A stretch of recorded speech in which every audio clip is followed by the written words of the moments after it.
All right, class. First off, as always, good day. I'm glad you're here. So today we are going to be looking at when Rome really starts to look like the Rome that we've heard of in myths and legends and things like that.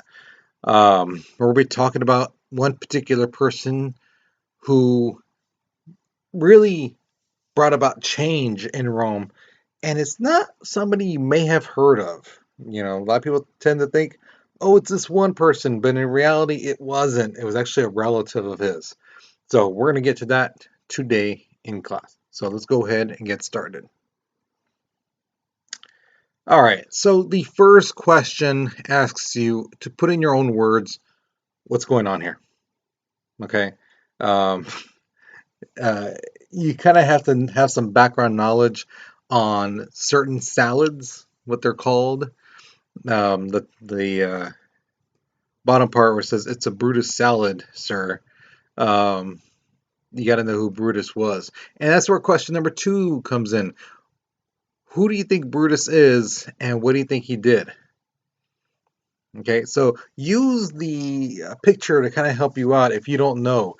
Some students in both classes, Monday, Wednesday, Tuesday, Thursday, some students actually knew, which was pretty cool. I liked it that you guys have some knowledge, that you guys were taught this stuff and you retain that knowledge. So that's pretty awesome. So now I'm asking you, uh, who's Brutus? And without looking it up, don't look it up, don't Google it, things like that.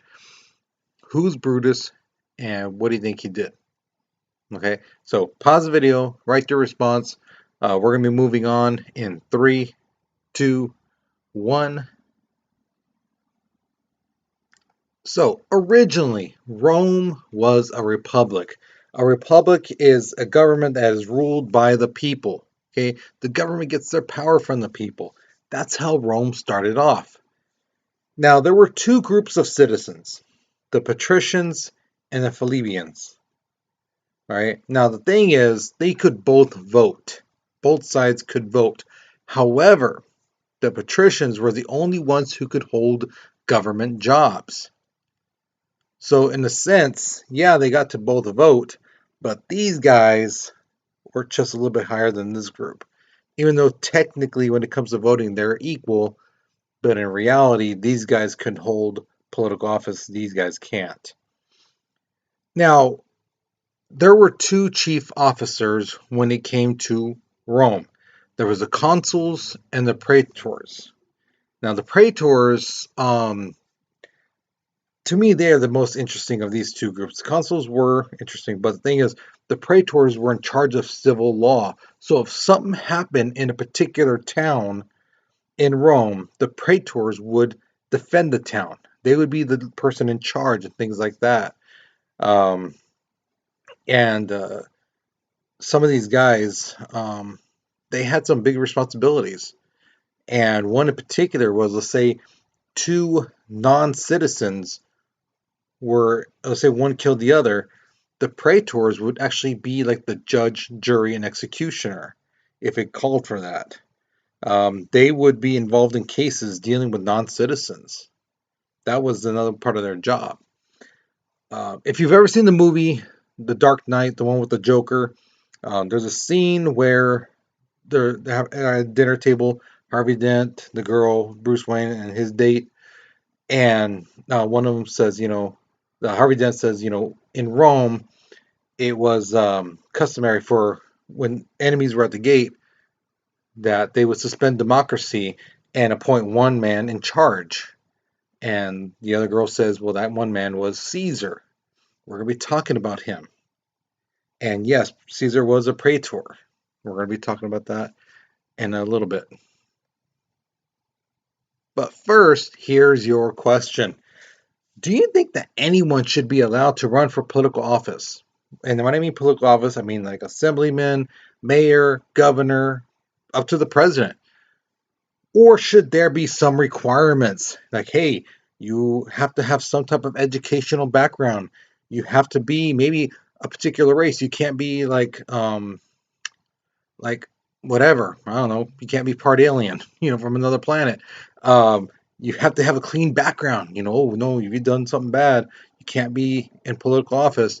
Do you have to serve in the military? Do you think maybe that should be a requirement? So what do you think? Okay, what do you think? Should there be requirements, or should anybody be allowed to run for political office? Okay, pause the video, write your response. If you don't know how to start off the sentence, the writing prompts are on the bottom there. Whether you believe there should be requirements or you believe there shouldn't be requirements, there you go. Okay, so pause the video, but we're moving on in 3, 2, 1. So in the first century BC, Rome started to have some issues. Some senators started to form cliques, and they would have their own like bodyguards, their own army. And when you got a bunch of groups watching over each other's backs and thinking this group's going to do this to them, there's going to be problems, and that's what happened. There was a lot of fighting going on, and eventually it broke off to the point where a civil war broke out. Okay, and it lasted for about 50 years. Now, this is the part I told you. Julius Caesar, the Praetor, comes in, because the thing is, not only does he show to be, a good, really good defender, a military man, he's also strategically smart in how to use soldiers and the terrain and things like that. So he's proving himself quite a bit, and he becomes the Praetor, the Consuls, and things like that. He starts to get a name for himself. And it ends up happening, there's like Julius Caesar and one of his friends left when it comes to this civil war, and he defeats his friend in Pompeii. Now, the civil war is over, people are like cheering and they're happy.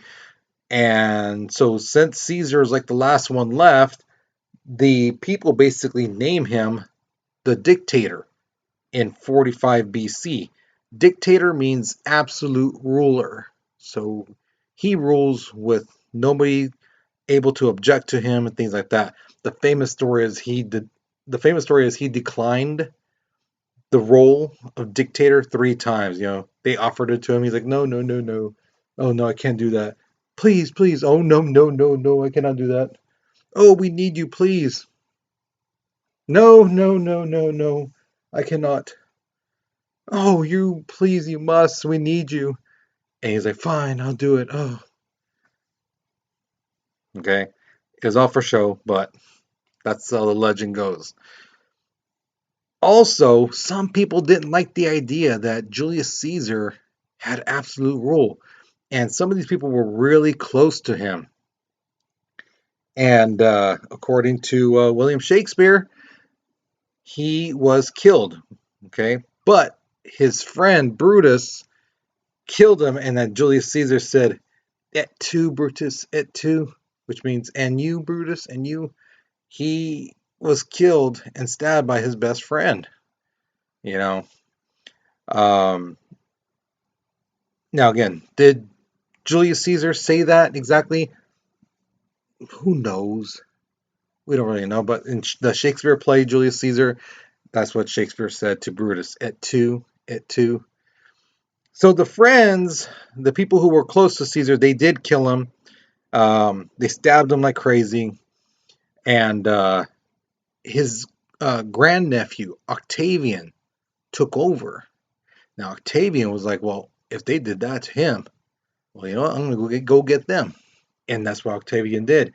He went out and he got all these guys who partook in the murder of his great uncle, and at the very, very end, it was Mark Antony and Cleopatra who were left, and he took care of them. So everything was nice and done. Okay. So here's my question to you. I don't need the last name, I just want the first name. Who is your best friend? And is there any scenario where you might betray them? Now, before you pause the video, before you answer it, I like I told the classes, it's easy to say, oh no, I would never betray my friend. Oh no, I would never do that. But really think about it. And what I mean by that is this. If there was a life and death situation between, let's say, your mom, dad, grandma, so brother, sister, little nephew, whatever, or your best friend, would you then betray them to save your family member? Or if your friend threw the rat on you to the authorities, to some enemy or rival person, would you betray them? Okay, that's what I mean. So it's easy to say, oh no, it wouldn't. But in those situations, would you still? Okay, and that's what I want you guys to really understand about yourself. Is there any situation, any scenario where you would betray your friend? Okay, so think about it. I want you guys to really think about it. Take your time, sit down, and analyze and try to think of scenarios where is there any possible way you would? Okay, so now you can pause the video and write your response. Okay, because we're moving on in 3, 2, 1. So in 27 BC, Octavian is given the title Augustus by the Senate. They are like, dude, you are awesome. You're amazing. So in the time of 31 BC to about 14 AD, so which is about 45 years, this became known as the age of Augustus. Things were prospering. People liked him. But the thing is, he didn't really get his power from the people. His power came from his military. All right. His army was top notch. When he said, let's go here, they did that. When he said, let's conquer this area, they did that. You know, so his military was amazing. So with that, with all this conquering and this and that, and just the empire growing larger and larger and larger, the Senate gave Augustus the title Imperator. Doesn't that sound familiar? Doesn't it sound really close to emperor? And that's the thing. Augustus, not Julius Caesar. Augustus is the first emperor of Rome. Okay? A lot of people think, oh, the first emperor was Julius Caesar. He wasn't. It was his uh, great nephew, Augustus or Octavian, whichever name you want to give him. Okay? Now, here's another thing. This is one I'm telling you right now. I am going to be asking you guys randomly, from now until the end of the school year. What does AD mean? This is one of those mandala effects type of thing where people truly believe down in their heart and soul that AD means after death. Why? Because BC means before Christ. So logically, right? After death. No. Mm-mm. AD means in Latin Anno Domini, which means in the year of our Lord. Okay? So yes, BC, before Christ. At 0 BC, that's when Jesus is born. Okay? 1 AD, Jesus is 1 year old. Okay? It's not like a year after he died. No, it's in the year of our Lord. He's born at that time. Okay? So try to think of it like that. Okay? Like I said, sporadically throughout the school year, I'll be asking you guys randomly, what does AD mean? Just pointing at someone or if I'm next to you, what does AD mean? Okay, because again, this is one of those things. For years, I've been embedding in students' minds because you guys should know what AD means. It doesn't mean after death. That's one of the things that just drives me nuts. Okay, so be prepared for that. So here's my next question to you. Why do you think people remember Julius Caesar more than Augustus? Augustus, Octavian, again, same person. They did more. They ruled longer. They conquered more area. They were the first emperor. But a lot of people don't know who that is. But you tell them Julius Caesar, oh yeah, the Rome and things like that, the toga dude, yeah. What about Augustus? Who's that? You know. So again, why do you think people remember Julius Caesar more than Augustus? Okay. So there's a writing prompt on the bottom. Sit down and really think about this. Why Julius Caesar remembered more? Okay. So pause the video. Well, we're moving on in 3, 2, 1. So after Augustus, Octavian, Rome had a series of really good emperors. These guys were amazing. Nerva, Trajan, Hadrian, um, Antonius Pius, and my favorite, Marcus Aurelius. Marcus Aurelius wrote some really good books. There's one called Meditation. Maybe when you get older and you have, time to read it, you should really read it. It's amazing. But the thing is, what made these guys really good emperors was that they treated the ruling classes with respect. They didn't see like, oh, I'm up here and everyone else is down there. No, the rich, the middle class, the poor, they should be treated the same. Everyone is equal. They maintained peace in the empire. All that area in orange you see in the map there, that was their territory. And outside groups constantly tried to attack them, but they really never hit major towns. The army, their soldiers were amazing, and they were able to push them back away. You know, so Rome never had really like big cities burned down to the ground by these outsiders. And also they supported domestic policies that generally helped Rome. They helped the empire. It wasn't for, again, make laws that are gonna be good for the emperor and suck for everyone else. No, it was good for everyone. And believe it or not, when the leaders, people who make decisions, look at what's best for everybody, not just their own political group or their own race or their own social class, but for everyone, believe it or not, life will be better. And that's what happened. That time era where everything was hunky-dory, peaceful, and great for the people of Rome, that was a time known as Pax Romana, the age of peace.